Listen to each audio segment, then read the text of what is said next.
সহজ লেসনে তোমাদের সকলকে স্বাগত। আজকে আমরা ষষ্ঠ শ্রেণীর তৃতীয় পর্যায়ক্রমিক মূল্যায়ন 2024 সালের ভূগোল বিষয়ের সিলেবাস নাম্বার বিভাজন এবং সম্পূর্ণ উত্তর সহ প্রশ্নপত্র সম্পর্কে আলোচনা করব। তো চলো এই ভিডিওতে আমরা ক্লাস 6 এর থার্ড ইউনিট টেস্ট 2024 জিওগ্রাফি সাবজেক্টের সিলেবাস, মার্কস ডিভিশন এবং এই কোশ্চেন পেপারের উত্তরগুলো দেখে নিই। দেখো, প্রথমে সিলেবাসের মধ্যে তোমাদের কোন কোন অধ্যায় পড়তে হবে। 1 নম্বর হচ্ছে তুমি কোথায় আছো, পৃথিবীর আবর্তন, আবহাওয়া ও জলবায়ু, বায়ু দূষণ, শব্দ দূষণ, ভারতের ভৌগোলিক পরিবেশ, ভারতের কৃষিকাজ, ভারতের জনবসতি আর হচ্ছে মানচিত্র। ঠিক আছে, এই অধ্যায়গুলো তোমাদের পড়তে হবে ফাইনাল পরীক্ষার জন্য। ঠিক আছে, এবার দেখো কি ধরনের প্রশ্ন তোমাদের পরীক্ষায় দেওয়া হবে। ফাইনাল পরীক্ষায় তোমাদের 70 নম্বরের পরীক্ষা নেওয়া হয় এবং 2 ঘন্টা 30 মিনিট সময় দেওয়া থাকে। ঠিক আছে, প্রথম যে অধ্যায় রয়েছে দেখো, এখানে তোমাদের দুটি এমসিকিউ প্রশ্ন থাকবে, একটি এসএকিউ প্রশ্ন থাকবে। এগুলো হচ্ছে 1 নম্বর মানের প্রশ্ন, এরপর একটি 2 নম্বর মানের প্রশ্ন থাকবে, একটি 3 নম্বর মানের প্রশ্ন থাকবে।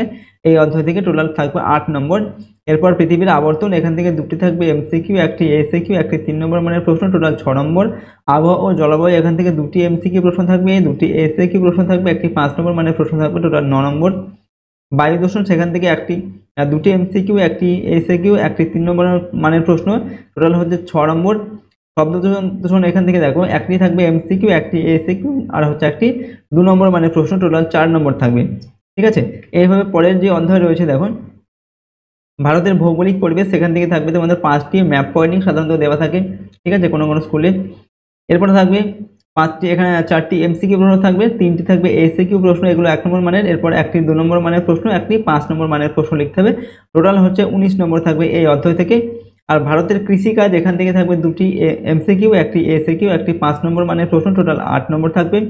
এরপর ভারতের জনজাতি, এখান থেকে থাকবে একটি এমসিকিউ, একটি এসএকিউ, একটি 2 নম্বর মানের প্রশ্ন, টোটাল 4 নম্বর। মানচিত্র থেকে থাকবে দুটি এসএকিউ, একটি এমসিকিউ, দুটি এমসিকিউ, একটি এসএকিউ। ঠিক আছে, একটি 3 নম্বর মানের প্রশ্ন, টোটাল 6 নম্বর থাকবে। ঠিক আছে, তো দেখো এরকম প্যাটার্নে তোমাদের কিন্তু প্রশ্ন দেওয়া হবে ফাইনাল পরীক্ষায়, টোটাল 70 নম্বরের, এবং সেখানে তোমাদের সময় থাকবে হচ্ছে 2 ঘন্টা 30 মিনিট। ওকে, চলো এখন আমরা প্রশ্নপত্র এবং তার উত্তরগুলো দেখে নিই। তার আগে অবশ্যই তোমরা চ্যানেলটিকে সাবস্ক্রাইব করে রাখবে, পাশের বেল আইকনে প্রেস করে অল অপশনটিকে সিলেক্ট করবে এবং ভিডিওটিতে লাইক করবে, ভিডিওটি বন্ধু বান্ধবীর সঙ্গে অবশ্যই শেয়ার করবে। আর এই সমস্ত প্রশ্নোত্তরের পিডিএফ ফাইলগুলো আমাদের সহজ লেসন অ্যাপের মধ্যে দেওয়া থাকবে, অ্যাপের লিঙ্ক ডেসক্রিপশন বক্সে দেওয়া আছে, সেখান থেকে তোমরা অ্যাপটিকে ডাউনলোড করে নিতে পারো। সেখানে তোমরা ভিডিওর পাশে কিন্তু পিডিএফগুলো পেয়ে যাবে। দেখো 1 নম্বর দেখে প্রদত্ত রেখা মানচিত্রের নিম্নলিখিত স্থানগুলি চিহ্নিত করো। ঠিক আছে, যে মানচিত্র দেওয়া হবে সেখানে তোমাদের এইগুলোকে চিহ্নিত করতে হবে। যেমন প্রথম হচ্ছে কারাকোরাম পর্বত শ্রেণী, এরপর করমণ্ডল উপকূল, নেক্সট হচ্ছে নর্মদা নদী, থর মরুভূমি আর হচ্ছে লাক্ষাদ্বীপ। ঠিক আছে, এগুলোকে তোমাদের চিহ্নিত করে দেখাতে হবে। 5টা প্রশ্ন দেওয়া আছে, 5 নম্বর রয়েছে, প্রতিটা প্রশ্নের মান 1 নম্বর করে। 2 নম্বর দেখা হচ্ছে সঠিক উত্তরটি নির্বাচন করতে হবে। এখানে 18টা প্রশ্নের উত্তর লিখতে হবে তোমাদের, এখানে প্রতিটা প্রশ্নের মান 1 নম্বর করে দেওয়া আছে। দেখো কয়ের দাগে বলা হচ্ছে পৃথিবীর অক্ষ কক্ষতলের সঙ্গে যে কোণ করে থাকে সেটা হচ্ছে 23.71 ডিগ্রি, 66.71 ডিগ্রি, 45 ডিগ্রি না 90 ডিগ্রি। তো পৃথিবীর অক্ষ কক্ষতলের সঙ্গে যে কোণ করে থাকে সেটা হচ্ছে 66.12 ডিগ্রি কোণ করে থাকে। ছয়ের দাগে পৃথিবীকে সমান দুটি অংশে ভাগ করে মূল মধ্যরেখা, কর্কট ক্রান্তি রেখা সুমেরু বৃত্ত না মহাবৃত্ত। তো পৃথিবীকে সমান দুটি অংশে ভাগ করেছে মহাবৃত্ত অর্থাৎ নিরক্ষরেখা। বয়ের দাগে নিরক্ষরেখায় পৃথিবীর আবর্তনের গতিবেগ ঘন্টায় 1650 কিলোমিটার, 1550 কিলোমিটার, 1250 কিলোমিটার না 830 কিলোমিটার। তো নিরক্ষরেখায় পৃথিবীর আবর্তনের গতিবেগ হচ্ছে ঘন্টায় 1650 কিলোমিটার। পরের প্রশ্ন, ঘয়ের দাগে পৃথিবী নয় সূর্যই সৌরজগতের কেন্দ্রে রয়েছে প্রমাণ করেন গ্যালিলিও, নিউটন, কোপারনিকাস না কেপলার। সঠিক উত্তর হচ্ছে কোপারনিকাস হবে। উমর দাগে বায়ুর আর্দ্রতা মাপার যন্ত্রের নাম থার্মোমিটার, ব্যারোমিটার, অ্যানিমোমিটার না হাইগ্রোমিটার। তো বায়ুর আর্দ্রতা মাপার যন্ত্রের নাম হচ্ছে হাইগ্রোমিটার। ছয়ের দাগে প্রতি 1000 মিটার উচ্চতায় বায়ুর তাপমাত্রা কমার হার 3.5 ডিগ্রি ওকে সেলসিয়াস। এরপর হচ্ছে 6.5 ডিগ্রি সেলসিয়াস, 5.6 ডিগ্রি সেলসিয়াস না 5.3 ডিগ্রি সেলসিয়াস। তো প্রতি 1000 মিটার উচ্চতায় বায়ুর তাপমাত্রা কমার হার এখানে উত্তর হবে 6.5 ডিগ্রি সেলসিয়াস। এরপর দেখো 6 নম্বর 6-এর দাগে নিচের বায়ুস্তরের তার ঠিক উপরের লাগোয়া বায়ুস্তরকে গরম করে। এই প্রক্রিয়ার নাম বিকিরণ, পরিবহন, পরিচালনা, তাপ শোষণ। এখানে কি বলা হয়েছে না, নিচের বায়ুস্তরের তাপ তার ঠিক উপরের লাগোয়া বায়ুস্তরকে গরম করে। এই যে প্রক্রিয়া, এটা কি প্রক্রিয়া? এটা হচ্ছে পরিবহন প্রক্রিয়া। ঠিক আছে, পরিগত দাগে বায়ুমণ্ডলের ওজোন স্তরকে ক্ষয় করে CO2 CO CFC না CH4, তো বায়ুমণ্ডলের ওজোন স্তরকে ক্ষয় করে CFC ক্লোরোফ্লোরোকার্বন। ঝয়ের দাগে একটি অপ্রচলিত শক্তির উদাহরণ পারমাণবিক বিদ্যুৎ, তাপ বিদ্যুৎ, জলবিদ্যুৎ না বায়ু শক্তি। তো এখানে অপ্রচলিত শক্তির উদাহরণটা হচ্ছে বায়ু বিদ্যুৎ। নেক্সট হচ্ছে ইঙ্গর দাগে গাড়ির হর্ন বাজার শব্দের তীব্রতা 40 ডেসিবেল, 70 ডেসিবেল, 90 ডেসিবেল, 100 ডেসিবেল। সঠিক উত্তর হবে এখানে 40 ডেসিবেল অর্থাৎ 40 ডিবি। এবার টয়ের দাগে ভারতে অবস্থিত হিমালয় পর্বতের সর্বোচ্চ শৃঙ্গ গডউইন, অস্টিন, এভারেস্ট, কাঞ্চনজঙ্ঘা না ধবলগিরি। তো ভারতে অবস্থিত হিমালয় পর্বতের সর্বোচ্চ শৃঙ্গ হচ্ছে কাঞ্চনজঙ্ঘা। ছয়ের দাগে যে নদীর তীরে গুয়াহাটি শহর অবস্থিত সেটা হচ্ছে গঙ্গা, ব্রহ্মপুত্র, সিন্ধু না মহানদী। উত্তর লিখবে ব্রহ্মপুত্র। নেক্সট হচ্ছে ডয়ের দাগে এই নদীটি খাম্বা উপসাগরে পড়েছে নর্মদা, কৃষ্ণা, কাবেরী না গোদাবরী। সঠিক উত্তর হবে নর্মদা। পরের প্রশ্ন ভারতের যে রাজ্যের প্রধান ফসল গম সেটা পশ্চিমবঙ্গ, অন্ধ্রপ্রদেশ, উত্তরপ্রদেশ না অসম। সঠিক উত্তর হচ্ছে উত্তরপ্রদেশ। উত্তরপ্রদেশের প্রধান ফসল হচ্ছে গম। ছয়ের দাগে যে ফসলের চাষ কালো মাটিতে ভালো হয় সেটা হচ্ছে ডাল, তুলো, পাট না মিলেট। তো কালো মাটিতে কোন চাষ ভালো হয় সেটা হবে তুলো। ছয়ের দাগে কেরল উপকূলের অপর নাম উত্তর সরকার, করমণ্ডল, কঙ্কন না মালাবার। তো কেরল উপকূলের অপর নাম হচ্ছে মালাবার উপকূল। নেক্সট দেখো ছয়ের দাগে ভারতের বৃহত্তম আদি জনগোষ্ঠী গোল্ড, ভিল, সাঁওতাল না টোডা। তো ভারতের বৃহত্তম আদি জনগোষ্ঠীর নাম হচ্ছে গোল্ড। ওকে, গয়কের মধ্যে নয় রে, এটা হবে গন্ড। ঠিক আছে, গন্ড। নেক্সট দেখো দয়ের দাগে লাতিন শব্দ ম্যাপা কথার অর্থ কাঠ, গাছের ছাল, কাপড় না পাথর। তো লাতিন শব্দ যেটা ম্যাপা এটার অর্থ হবে কাপড়। ঠিক আছে। ধয়ের দাগে ভূমিরূপ, নদ নদী, স্বাভাবিক উদ্ভিদ ইত্যাদি যে মানচিত্রে দেখানো হয় তাকে বলে প্রাকৃতিক মানচিত্র, রাজনৈতিক মানচিত্র, বিষয়ভিত্তিক মানচিত্র না গ্লোব। তো এটা উত্তর হবে প্রাকৃতিক মানচিত্র, যেখানে ভূমিরূপ, নদ নদী, স্বাভাবিক উদ্ভিদ এগুলোকে দেখানো হয় সেই মানচিত্রকে বলা হয় প্রাকৃতিক মানচিত্র।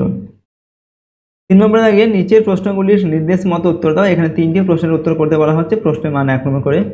3-এর 1-এর দাগে শুদ্ধ না অশুদ্ধ লেখো যে কোনো 3টি। কয়ের দাগে আন্তর্জাতিক তারিখ রেখাকে প্রশান্ত মহাসাগরের উপর দিয়ে কল্পনা করা হয়েছে, এটা হবে শুদ্ধ। কয়ের দাগে বায়ুমণ্ডলের যে অবস্থা দ্রুত বদলে যায় তাকে জলবায়ু বলে, এটা হবে অশুদ্ধ। গয়ের দাগে শীতের দেশে যে কাচের ঘরে তাপ নিয়ন্ত্রণ করে চাষ করা হয় তাকে বলে গ্রিন হাউস, এটা অশুদ্ধ হবে। ভয়ের দাগে পুরনো প্রযুক্তির গাড়ি ব্যবহার করলে বায়ু দূষণের সম্ভাবনা কমে, এটা হবে অশুদ্ধ।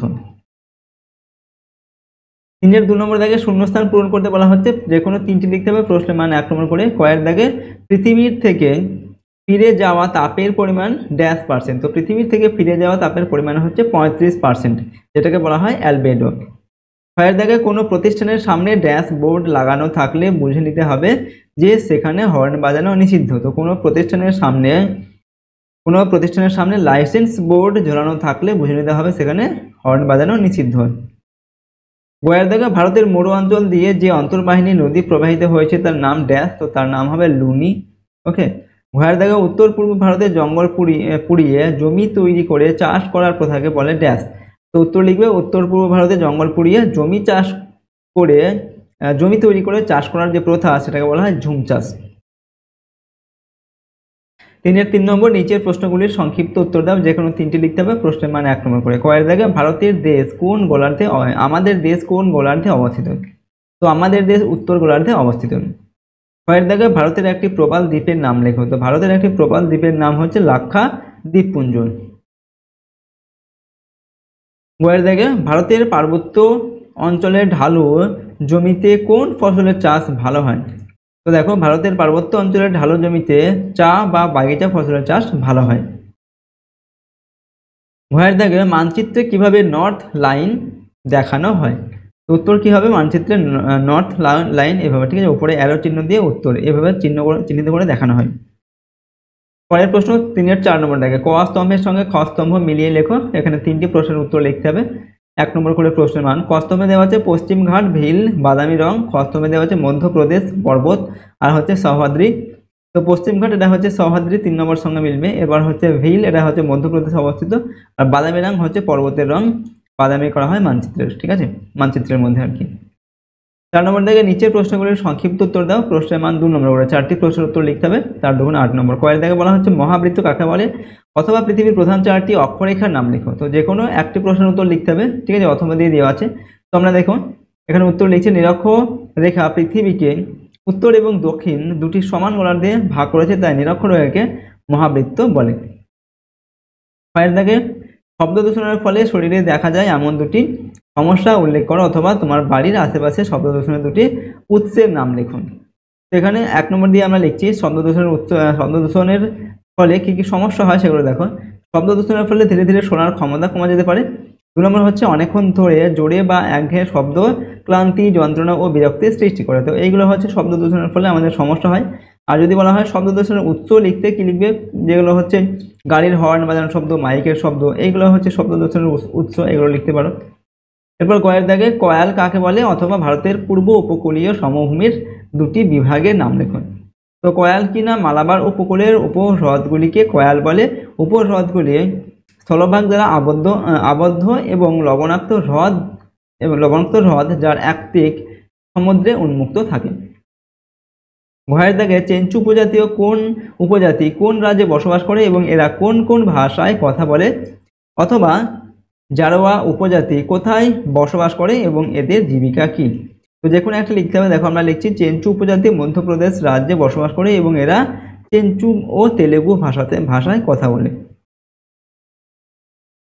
নেক্সট 5 নম্বর দেখে নিচের প্রশ্নগুলির উত্তর দাও। এখানে প্রশ্নের মান 3 নম্বর এবং 4টি প্রশ্নের উত্তর লিখতে হবে, 3 4 12 নম্বর। কয়ের দাগে অক্ষরেখা ও দ্রাঘিমা রেখার মধ্যে দুটি পার্থক্য লেখো, অথবা পৃথিবীর নিরক্ষীয় তল ও কক্ষতলের দুটি পার্থক্য লেখো। ঠিক আছে, তো আমরা লিখছি অক্ষরেখা ও দ্রাঘিমা রেখার মধ্যে পার্থক্যটা লিখছি। দেখো এটা হচ্ছে অক্ষরেখা, এটা হচ্ছে দ্রাঘিমা রেখা। 1 নম্বর পার্থক্য হচ্ছে অক্ষরেখাগুলি পূর্ণ বৃত্তাকার রেখা আর দ্রাঘিমা রেখাগুলি অর্ধ বৃত্তাকার রেখা। 2 নম্বর হচ্ছে অক্ষরেখাগুলির দৈর্ঘ্য নিরক্ষরেখা থেকে মেরুর দিকে ক্রমশ কমতে থাকে, আর প্রতিটি দ্রাঘিমা রেখার দৈর্ঘ্য পরস্পর সমান। 3 নম্বর একটি অক্ষরেখাতে অবস্থিত বিভিন্ন স্থানের জলবায়ুগত পার্থক্য খুব কম লক্ষ্য করা যায়, আর একটি দ্রাঘিমা রেখায় অবস্থিত বিভিন্ন স্থানের জলবায়ুগত পার্থক্য বেশি হয়ে থাকে বা বেশি লক্ষ্য করা যায়। ছয়ের দাগে পৃথিবীতে দিন রাত্রি কিভাবে ঘটে সংক্ষেপে ব্যাখ্যা করো, অথবা আন্তর্জাতিক তারিখ রেখাকে বাঁকিয়ে টানার কারণ কি। দেখো 180 ডিগ্রি দ্রাঘিমা রেখাকে অনুসরণ করে আন্তর্জাতিক তারিখ রেখাটি আঁকা হয়েছে। প্রধানত জলভাগের উপর দিয়ে আন্তর্জাতিক তারিখ রেখাটি প্রসারিত হলেও 180 ডিগ্রি দ্রাঘিমা রেখা কয়েকটি স্থানে স্থলভাগের উপর অবস্থান করছে।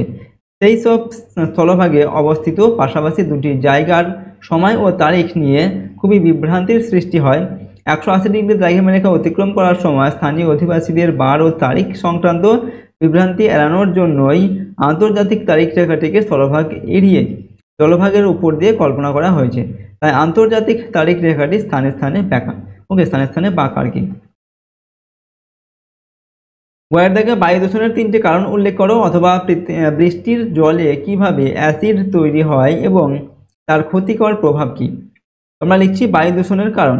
1 নম্বর হচ্ছে শিল্প কলকারখানা থেকে নির্গত গ্যাসীয় পদার্থ এবং অগ্যাসীয় পদার্থ সমূহ বায়ুমণ্ডলে মিশে শব্দ দূষণ ঘটায়। 2 নম্বর হচ্ছে তাপবিদ্যুৎ কেন্দ্র থেকে নির্গত নাইট্রোজেন অক্সাইড, সালফার ডাইঅক্সাইড,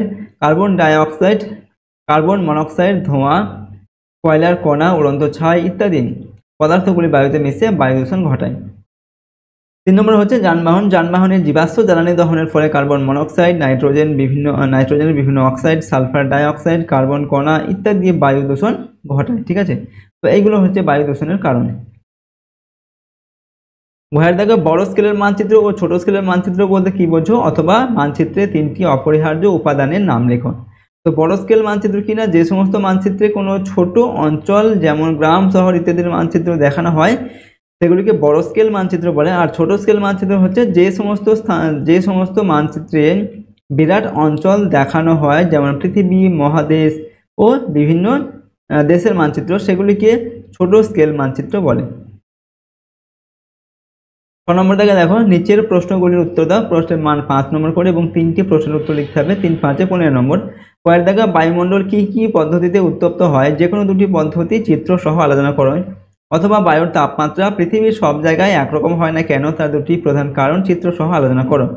যে কোনো একটি প্রশ্নের উত্তর লিখতে হবে। দেখো আমরা এখানে লিখছি বায়ুমণ্ডল উত্তপ্ত হওয়ার যে পদ্ধতি সেগুলো লিখছি। তো বায়ুমণ্ডল সাধারণত বিকিরণ, পরিচালন ও পরিবহন পদ্ধতিতে উত্তপ্ত হয়ে থাকে। 1 নম্বর হচ্ছে বিকিরণ পদ্ধতি।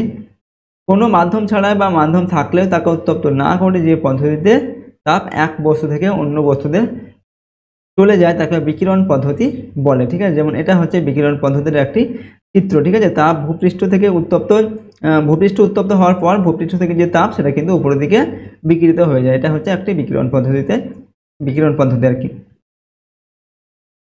এরপর হচ্ছে পরের যে পয়েন্ট আমরা লিখব 2 নম্বর হচ্ছে পরিচালন পদ্ধতি। ঠিক আছে, ভূপৃষ্ঠ সংলগ্ন বায়ু উত্তপ্ত হওয়ার পর প্রসারিত ও হালকা হয়ে উপরের দিকে উঠে যায়, তখন চারিদিক থেকে ঠান্ডা ভারী বাতাস ওই ফাঁকা জায়গায় ছুটে আসে এবং ওই বাতাসও ক্রমশ উত্তপ্ত হয়ে উপরে উঠে যায়। বায়ুমণ্ডল উত্তপ্ত হওয়ার এই পদ্ধতিকে পরিচালন পদ্ধতি বলে এবং এটা হচ্ছে একটি পরিচালন প্রক্রিয়ার একটি উদাহরণ। ঠিক আছে, প্রথমে ভূপৃষ্ঠ সংলগ্ন যে বায়ু সেগুলো উষ্ণ হয়ে হালকা হয় এবং উপরের দিকে উঠে যায়, তারপর সেই উষ্ণ যে স্থানটা শূন্য হয়ে যায় নিচের দিকে, সেখানে আবার ভারী বাতাস কিন্তু চলে আসে, সেটাও আবার উত্তপ্ত হওয়ার পর সেটাও উপরের দিকে উঠে যায়। এই যে প্রক্রিয়া এটাকে বলা হচ্ছে কি পরিচালন প্রক্রিয়া বা পরিচালন পদ্ধতি।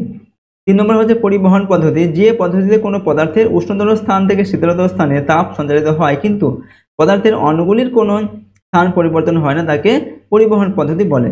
ঠিক আছে, যেমন এখানে কি হচ্ছে, একটা জায়গার বায়ু উত্তপ্ত হওয়ার পরে কি হচ্ছে, তার পার্শ্ববর্তী যে বায়ু ঠান্ডা বায়ু সেটা কিন্তু তার পাশে থাকার ফলে সেটা উত্তপ্ত হচ্ছে। এটা হচ্ছে কি পরিবহন পদ্ধতি, অর্থাৎ তাপ পরিবাহিত হচ্ছে। ঠিক আছে, বেশি উত্তপ্ত স্থান থেকে কম উত্তপ্ত স্থান। ক্ষয়ের দেখা প্রশ্ন, হিমাদ্রি ও হিমাচল পর্বত শ্রেণীর ভূ প্রকৃতি বর্ণনা করো অথবা গঙ্গার গতিপথের 3টি প্রধান বৈশিষ্ট্য বর্ণনা করো। তো আমরা এখানে গঙ্গার গতিপথটা লিখছি। দেখো 1 নম্বর, গঙ্গোত্রী হিমবাহের গোমুখ তুষার গুহা থেকে উৎপন্ন। প্রথম অবস্থায় এর নাম হচ্ছে ভাগীরথী। 2 নম্বর, উত্তরপ্রদেশের এলাহাবাদের কাছে প্রধান উপনদী যমুনার সাথে মিলিত হয়েছে। 3 নম্বর, মুর্শিদাবাদে ধুলিয়ানের কাছে পদ্মা ও ভাগীরথী নামে হুগলি নামে দুটি শাখায় বিভক্ত হয়েছে বা ভাগ হয়েছে। 4 নম্বর, প্রধান শাখাটি পদ্মা নামে বাংলাদেশে এবং অপর শাখাটি হুগলি নামে পশ্চিমবঙ্গের উপর দিয়ে প্রবাহিত হয়ে বঙ্গোপসাগরে মিশেছে। নেক্সট হচ্ছে গয়ের দাগে, ধান চাষের প্রয়োজনীয় উষ্ণতা, বৃষ্টিপাত ও মাটির অবস্থা উল্লেখ করো। ভারতের কোন কোন রাজ্যে বেশি ধান চাষ হয় অথবা ভারতে উৎপাদিত ফসলগুলির শ্রেণীবিভাগ করো ও 2টি করে উদাহরণ দাও।